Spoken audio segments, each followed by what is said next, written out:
다만 그는 소득심을 없앤 것입니다.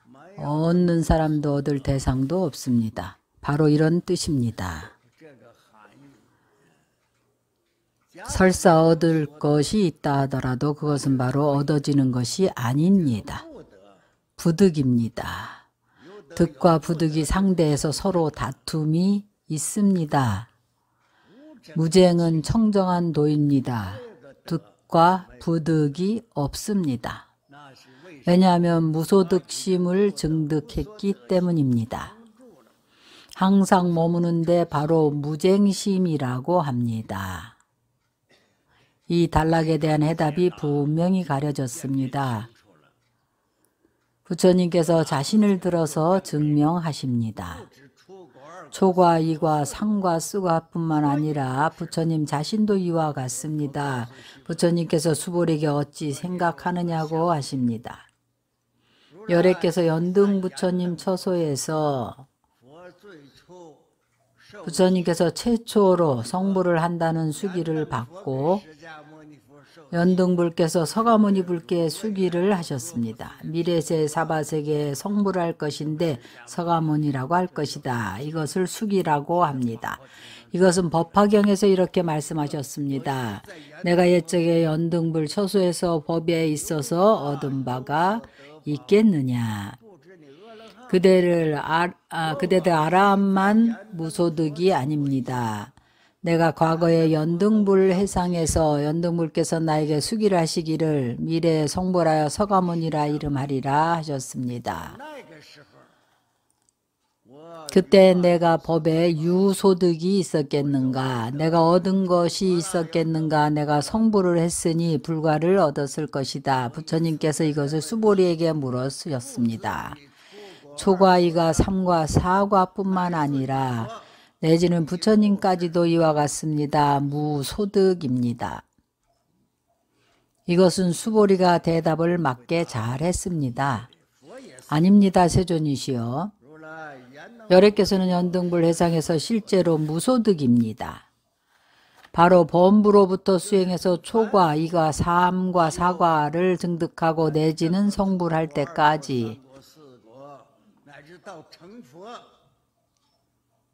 일체가 무소득입니다. 불가설이고 불가취입니다. 수보리야, 그대 생각은 어떠한가? 보살이 불국토를 장엄하겠는가? 아닙니다, 세존이시여. 무슨 까닭인가? 불국토를 장엄함은 곧 장엄함이 아님을 장엄했다고 이름합니다. 부처님께서 아직도 의혹이 남아있을까봐 무엇에 대한 의혹인가 하면 보살이 보살도를 닦을 때에 바로 자신의 불국정토를 장엄한다는 의혹입니다. 그래서 경전에서 항상 이야기합니다. 부처님은 자신이 무량겁에 닦은 공덕입니다. 정보가 그와 같습니다. 그가 얻게 되는 의보인 국토도 그와 같습니다. 이 단락은 바로 성불의 정보를 이야기하는 것입니다. 부처님은 이런 마음을 일으키지 않습니다. 나는 수행해서 성불을 하고 불국토를 장엄하고 있다는 그런 마음이 없습니다. 바로 과보로 얻어지는 것입니다. 불국토는 과보로 감응해서 얻어지는 것입니다. 그 불국토에 있는 여러 가지 장엄함은 그 여러 가지 장엄함은 보살에서부터 보살의 만행을 행할 때에 그 인지 가운데에서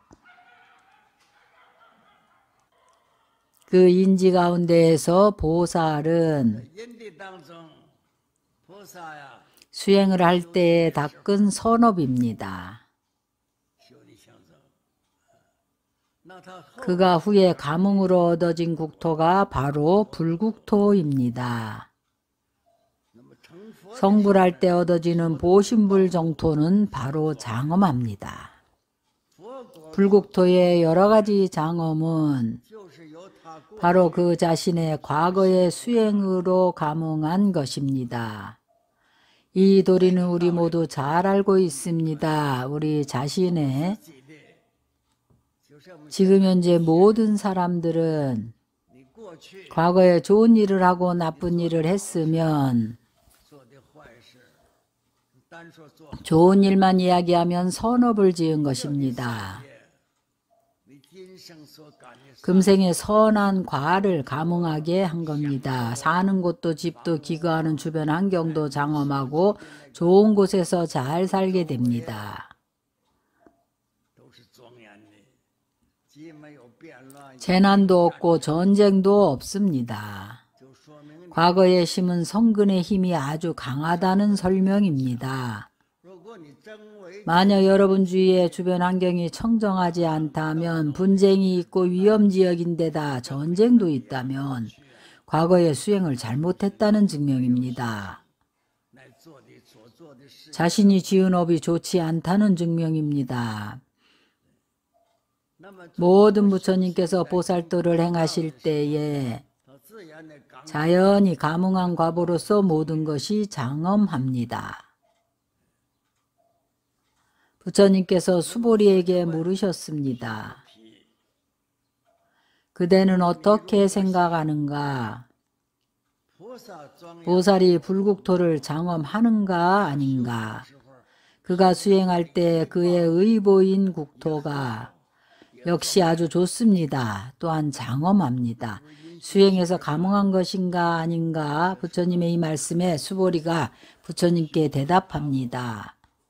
부처님께서는 장엄을 하지 않습니다. 어떻게 해석을 해야 하는가 하면, 불국토를 장엄함은 곧 장엄함이 아님을 장엄했다고 이름합니다. 곧 장엄이지만 장엄이 아닙니다. 장엄한 것은 부처님께서 수행으로 감응한 장엄입니다.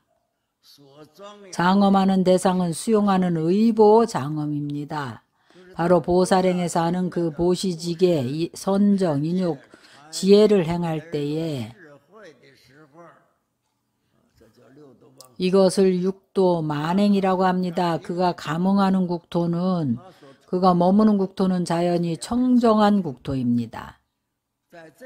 그의 이러한 행위들이 의도적인가 아닌가 하면, 불국토를 장엄하고자 해서 보살도를 행하는 것인가, 이러한 생각이 없습니다. 장엄하는 사람도 장엄할 대상도 없습니다. 부처님께서 보살도를 행하는 것은 다만 중생을 이익되게 하고자 하는 것입니다. 중생을 이익되게 해서 내가 무슨 과를 바라지는 않습니다. 만약에 이런 마음이 있다면 보살이 보살도를 행한다고 하지 않습니다. 이 도리는 우리 모두 다 알고 있습니다. 그러나 그는 자연적으로 보살도를 행하면 자연히 보살의 인과응보를 받습니다. 자연적인 감응입니다. 그래서 장엄함은 곧 장엄함이 아니라고 합니다. 이 단락의 경문은 다음 경문을 위해 설한 것입니다. 다음 경문이 무슨 뜻인가 하면, 바로 우리가 선정과 지혜를 닦을 때에 여러분들이 선정과 지혜를 닦고 참회하고 예경하는 여러 가지 공덕을 짓습니다.